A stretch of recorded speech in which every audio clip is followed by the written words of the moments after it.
السلام علیکم۔ آپ سب کیسے ہیں؟ ہماری بہت دعائیں آپ سب کے ساتھ ہیں۔ اللہ آپ سب کو سلامت رکھے، خوش و خرم رکھے، آمین۔ آمین۔ آج ہم بات کر رہے ہیں ڈاکٹر مقصود الحسن عظیمی صاحب کی ایک گفتگو پر جو 15 اگست 2025 کو ہوئی تھی۔ جی، وہ گفتگو، اس میں کافی اہم نکات تھے جن پر غور و فکر کی ضرورت ہے۔ بالکل۔ تو مقصد یہی ہے کہ ان کی تعلیمات سے کچھ آپ کہیں کلیدی باتیں، کچھ انسائٹس سمجھنے کی کوشش کریں۔ انشاءاللہ۔ اچھا، تو گفتگو کا آغاز ہوا تھا عرس 11ویں 21ویں اس طرح کی جو رسومات ہیں ان کی حکمت سے۔ جی۔ عام طور پر لوگ سمجھتے ہیں کہ یہ بس رسمیں ہیں، چلی آ رہی ہیں۔ کیا واقعی ایسا ہے یا ان میں کوئی گہری بات ہے؟ دیکھیں، ڈاکٹر صاحب نے جو نقطہ سمجھایا جی، وہ یہ تھا کہ یہ صرف رسمیں نہیں ہیں۔ مطلب؟ خالی رسم سمجھ کر کرنا شاید اتنا فائدہ نہ دے۔ اچھا۔ اصل میں یہ توجہ کو مرکوز کرنے کا، فوکس کرنے کا ایک ذریعہ ہے، ایک اہتمام ہے۔ توجہ مرکوز کرنے کا کیسے؟ ایسے کہ جب ہم کسی اللہ والے کو، کسی بزرگ ہستی کو یاد کرتے ہیں نا، تو ہماری یاد، ہماری توجہ ایک لہر کی طرح ان تک پہنچتی ہے۔ یعنی ہماری سوچ ان تک جاتی ہے۔ جی بالکل۔ اب اگر وہ ہستی ہماری طرف متوجہ ہو جائے تو سمجھے ایک کنیکشن بن گیا، ایک روحانی رابطہ قائم ہو جاتا ہے۔ اچھا۔ اور اس رابطے کے ذریعے وہ ہمیں روحانی طور پر فیڈ کر سکتے ہیں، مدد دے سکتے ہیں۔ فیڈ، اس سے کیا مراد ہے؟ مطلب روحانی توانائی دینا۔ ہو سکتا ہے آپ کے کسی مسئلے کا حل ذہن میں آ جائے، کسی سوال کا جواب مل جائے، یا کم از کم دل کو ایک خوشی، ایک سکون مل جائے۔ اچھا، تو اصل چیز وہ توجہ اور وہ رابطہ ہے، رسم تو بس ایک بہانہ ہے، ایک موقع ہے۔ بالکل صحیح۔ اصل مقصد رسم نہیں بلکہ اس توجہ کا اہتمام کرنا ہے، یکسوئی پیدا کرنا ہے۔ یہ تو بہت دلچسپ نقطہ ہے۔ اچھا، اسی سے جڑی ہوئی بات تھی کہ اللہ والے یا مرشد کی ضرورت کیوں پیش آتی ہے؟ جی، یہ بھی ایک بہت اہم سوال اٹھایا گیا تھا۔ کیوں ضرورت پڑتی ہے ہمیں کسی رہنما کی؟ بات یہ ہے کہ دیکھیں، ہم عام انسان ہیں، ہمارے لیے ہر وقت 24 گھنٹے اپنی پوری توجہ اللہ تعالیٰ پر رکھنا یہ بہت مشکل کام ہے۔ یہ تو ہے، ذہن بھٹکتا رہتا ہے، ہزار چیزیں ہوتی ہیں۔ بالکل۔ تو یہ جو اللہ والے ہیں، یہ جو مرشد ہیں، یہ آپ سمجھیں ایک طرح سے مدد کرتے ہیں، ہماری اس بکھری ہوئی توجہ کو سمیٹتے ہیں۔ اچھا۔ اور کر اسے اللہ کی طرف موڑنے میں مددگار ثابت ہوتے ہیں، ایک واسطہ بن جاتے ہیں۔ یعنی وہ ہماری توجہ کو ڈائریکٹ کرنے میں مدد کرتے ہیں۔ جی، اس ضمن میں قلندر بابا اولیاء رحمت اللہ علیہ کا ایک قول بھی ڈاکٹر صاحب نے بتایا تھا۔ اچھا، کیا قول تھا؟ کہ اللہ والے کی پہچان یہ ہے کہ ان کی صحبت میں، ان کے پاس بیٹھنے سے دنیا کے خیالات کم ہونے لگیں، دنیا کی جو فکریں ہیں وہ پس منظر میں چلی جائیں۔ واہ، یہ تو بڑی گہری پہچان ہے۔ اگر کسی کے پاس بیٹھ کر دنیا یاد آئے تو پھر سوالیہ نشان ہے۔ اور ڈاکٹر صاحب نے اس پر تنبیہ بھی کی، خبردار کیا کہ کچھ لوگ وہ اس روحانی مقام کو، اس نسبت کو اپنی ذاتی عزت، اپنی تشہیر کے لیے استعمال کرتے ہیں، یا کوئی دنیاوی کاروبار چمکانے کے لیے۔ تو فرمایا کہ یہ چیز جو ہے یہ نفسانیت ہے، یہ روحانیت نہیں۔ بالکل، یہ تو بہت اہم فرق ہے، پہچاننا ضروری ہے۔ جی ہاں۔ اچھا جی، پھر گفتگو میں دو اور بڑی دلچسپ اصطلاحات آئیں مجھے یاد ہے، سکت اور رفتار۔ جی، سکت اور رفتار، یہ کیا ہے؟ مطلب عام زندگی میں تو ہم یہ لفظ استعمال کرتے ہیں، پر یہاں کیا مراد تھی؟ یہاں ان کا ایک خاص آپ کہیں نفسیاتی یا روحانی مفہوم تھا۔ سکت سے مراد ہے برداشت کی قوت، ذہنی مضبوطی۔ برداشت، جیسے غصہ برداشت کرنا؟ بالکل، یہ ایک مثال ہے۔ جس بندے میں سکت کم ہوگی وہ چھوٹی سی بات پر غصے میں آ جائے گا، مشتعل ہو جائے گا، یا کوئی مشکل آئی تو گھبرا جائے گا۔ صحیح۔ اور رفتار؟ رفتار کا تعلق لے ذہن کی پروسیسنگ سپیڈ سے، مطلب کوئی صورتحال پیش آئی تو آپ کتنی تیزی سے اسے سمجھتے ہیں، اس کا تجزیہ کرتے ہیں اور پھر فیصلہ کر کے عمل کرتے ہیں۔ اچھا، جیسے کمپیوٹر کا پروسیسر ہوتا ہے، تیز یا سست؟ جی، بہت اچھی مثال ہے۔ ذہن کی رفتار، کچھ لوگوں کا ذہن تیزی سے کام کرتا ہے، کچھ کا آہستہ۔ تو کیا یہ چیزیں پیدائشی ہوتی ہیں یا ان کو بہتر کیا جا سکتا ہے؟ ڈاکٹر صاحب کے مطابق ان دونوں کو بہتر بنایا جا سکتا ہے، بڑھایا جا سکتا ہے۔ کیسے؟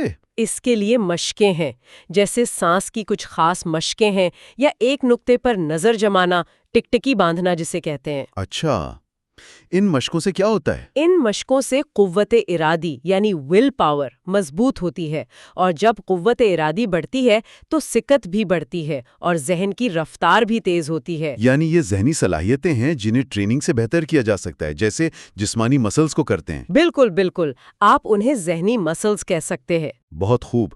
اچھا، اس سے آگے بڑھ کر بات ہوئی انسان اور دوسری مخلوقات کے فرق پر۔ آخر کیا چیز ہے جو انسان کو اتنا منفرد، اتنا ممتاز بناتی ہے؟ ایک بنیادی فرق جو بتایا گیا وہ فطرت اور جبلت کا ہے۔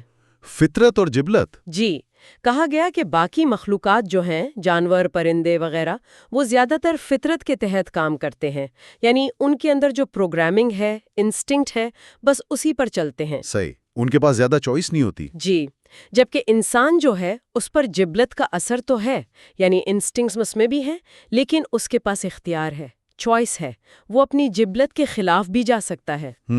یہ اختیار ہی اصل چیز ہے۔ بالکل، اور اسی اختیار کی وجہ سے اسے خلیفہ بنایا گیا ہے، اللہ کا نائب۔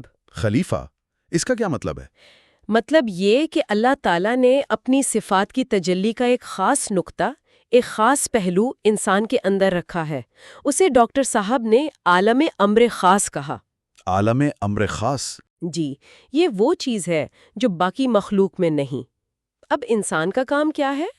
اس کا کام یہ ہے کہ اللہ نے جو صلاحیتیں اسے دی ہیں، جسمانی طاقت، ذہنی سوچ بچار، روحانی قوتیں، ان سب کو اللہ کی مرضی کے مطابق استعمال کرے۔ یعنی اپنی صلاحیتوں کو اللہ کے رنگ میں رنگنا۔ بالکل، اور اصل جو سب سے اونچا درجہ ہے وہ روحانی صلاحیتوں کا استعمال ہے، جیسے حضرت عیسیٰ علیہ السلام کے معجزات تھے، مردوں کو زندہ کرنا وغیرہ، یہ روحانی قوت کا مظہر تھا۔ سبحان اللہ، یہ تو انسان کا مقام بہت بلند ہے اور ذمہ داری بھی بہت بڑی ہے۔ یقیناً۔ اسی حوالے سے مجھے یاد ہے سورۃ الکہف کی آخری آیت کا بھی ذکر آیا تھا، آیت نمبر 110۔ جی، قل انما انا بشر مثلکم یوحا الیہ۔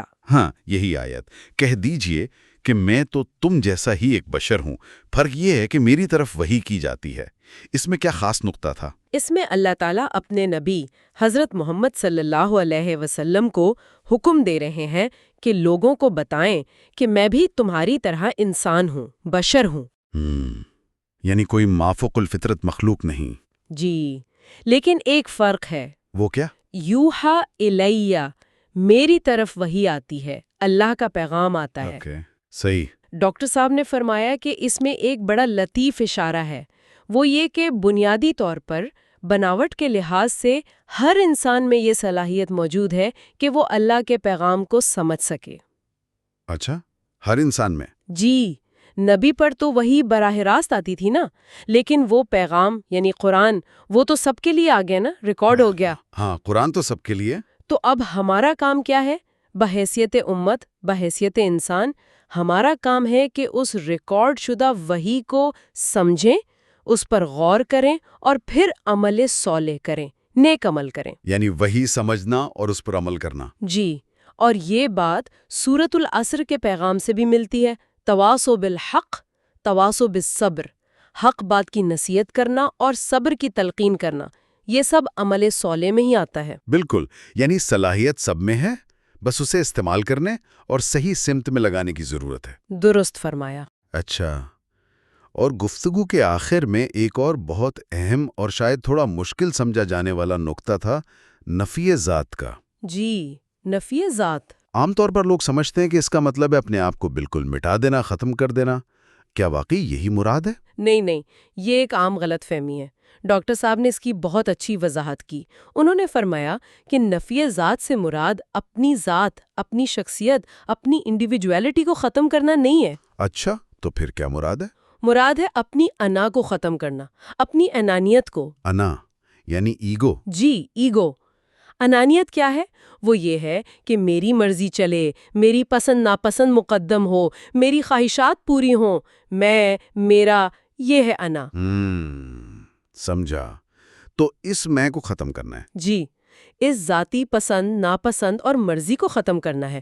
اور یہ کیسے ختم ہوتی ہے؟ کیسے؟ یہ ختم ہوتی ہے اللہ کی مرضی کے سامنے سر جھکا کر، اپنی مرضی کو اللہ کی مرضی کے تابع کر کے۔ اور اللہ کی مرضی کہاں سے پتہ چلے گی؟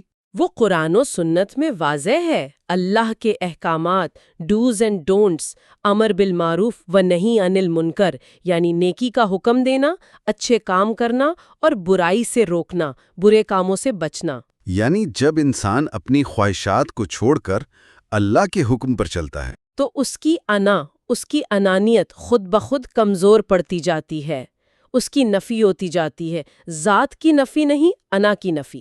بہت خوبصورت وضاحت ہے۔ مطلب اپنی شخصیت کو ختم نہیں کرنا بلکہ اسے اللہ کے رنگ میں رنگنا ہے، اپنی انا کو قربان کر کے۔ بالکل یہی بات ہے۔ واقعی بہت گہری اور فکر انگیز باتیں تھیں ڈاکٹر صاحب کی اس گفتگو میں۔ ہم ان کے وقت اور ان قیمتی نکات کے لیے تہہ دل سے شکر گزار ہیں۔ یقیناً اللہ انہیں جزائے خیر دے۔ یہ نکات ایسے ہیں کہ ان پر بار بار غور کرنے کی ضرورت ہے۔ جی ہاں، اور سننے والوں سے بھی یہی گزارش ہے کہ آپ اس گفتگو کو یا اس خلاصے کو 1-2 دفعہ ضرور سنیں۔ جی، اور جو باتیں اہم لگیں انہیں کہیں لکھ لیں، اپنی ڈائری میں نوٹ کر لیں۔ اور پھر ان پر سوچیں، غور کریں۔ انشاءاللہ ایک نئے مفہوم کی، ایک نئی سمجھ کی دنیا آپ پر کھلے گی۔ انشاءاللہ۔ اللہ ہم سب کو ہمارے مرشد کریم حضرت خواجہ شمس الدین عظیمی صاحب کے طرز فکر کو سمجھنے اور اپنانے کی توفیق عطا فرمائے۔ آمین۔ اور ان کے طفیل اور وسیلے سے ہمیں ہمارے آقا حضور نبی اکرم محمد رسول اللہ صلی اللہ علیہ وسلم کا قرب نصیب فرمائے۔ آمین ثم آمین۔ اور ایک گزارش یہ بھی ہے کہ اگر آپ کو لگے کہ یہ باتیں کسی اور کے لیے بھی مفید ہو سکتی ہیں، ہاں بالکل، خاص طور پر وہ لوگ جنہیں شاید آپ خود یہ باتیں سمجھانے کی کوشش کرتے ہیں مگر مشکل پیش آتی ہے، جی تو ان تک یہ گفتگو ضرور پہنچائیں، شیئر کریں۔ بہت اچھی تجویز ہے، ضرور شیئر کریں۔ اچھا جی، تو آپ بہت سی دعاؤں کے ساتھ آپ سے اجازت چاہتے ہیں۔ اجازت۔ اللہ حافظ، شکریہ۔ اللہ حافظ۔